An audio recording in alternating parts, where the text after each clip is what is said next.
Broad peak में चढ़ते हुए उनकी पूरी टीम आए सडन एवलांच से ना, वहीं पे सब के सब एक्सपायर हो गए, सारे के सारे लोग मारे गए, उनकी पूरी टीम ब्रॉड पीक को चढ़ते हुए। नीम्स दाई के बारे में यार मुझे भी ना पहले पता नहीं था, लेकिन मुझे जब पता चला, जब इंस्टाग्राम पे रील्स आने लगी, बहुत सारी चीज़ें वायरल होने लगी, फीड में आने लगी, न्यूज़ आई, तो मुझे पता चला कि नीम्स दाई कौन है। एंड इसके बाद फिर मैंने नीम्स दाई के ऊपर बनी हुई नेटफ्लिक्स पर जो डॉक्यूमेंट्री है 14 पीक्स वो देखी, तब मुझे पता चला इस इंसान ने कितनी हाई लेवल तक अपनी लिमिट्स पुश कर रखी थी, सुपर ह्यूमन की तरीके से, बिल्कुल जिसका कोई मतलब मुकाबला था ही नहीं।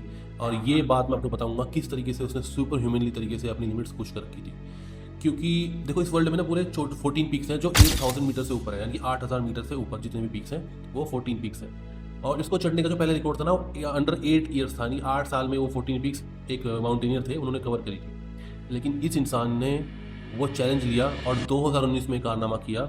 इसने 14 पीक्स, आप सुन के हैरान हो जाओगे, 14 पीक्स जो उनका रिकॉर्ड है वो तोड़ा, वो तोड़ा है। मार्जिन सुन के आप हैरान होने वाले हो, ओनली 6 मंथ्स एंड 6 डेज, 6 महीने 6 दिन में इसने 8 साल का रिकॉर्ड तोड़ दिया।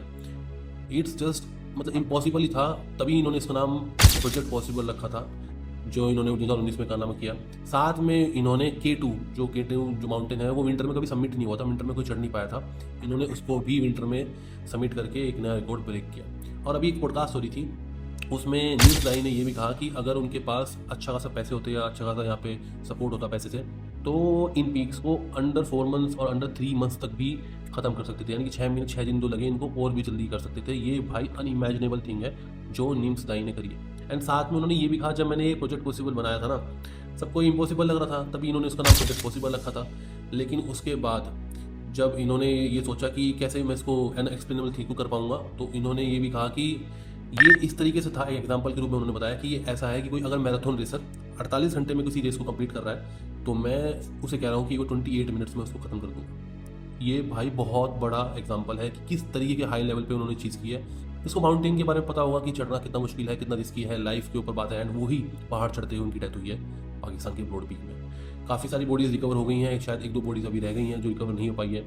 एंड ये बहुत बड़ा झटका है नीम्स दाई का ऐसे जाना। नीम्स दाई शुरू से ही ना यार एक सोल्जर रहे हैं, गोरखा आर्मी में नेपाल से वो पहले सेलेक्ट हुए थे। उसके बाद उन्होंने जो यूएसए की स्पेशल फोर्स है, जिसमें आसानी से सिलेक्शन भी नहीं हो पाता, तो वो पहले गोरखा और पहले सोल्जर बने थे नेपाल के जो यूएसए की स्पेशल फोर्स में सेलेक्ट हुए थे, और वो वहाँ पे रहे थे, उन्होंने मिशंस भी किए थे, काफ़ी सारी चीज़ें करी थी। तो उस इंसान को वही समझ सकता है जिसे यार माउंटेन के बारे में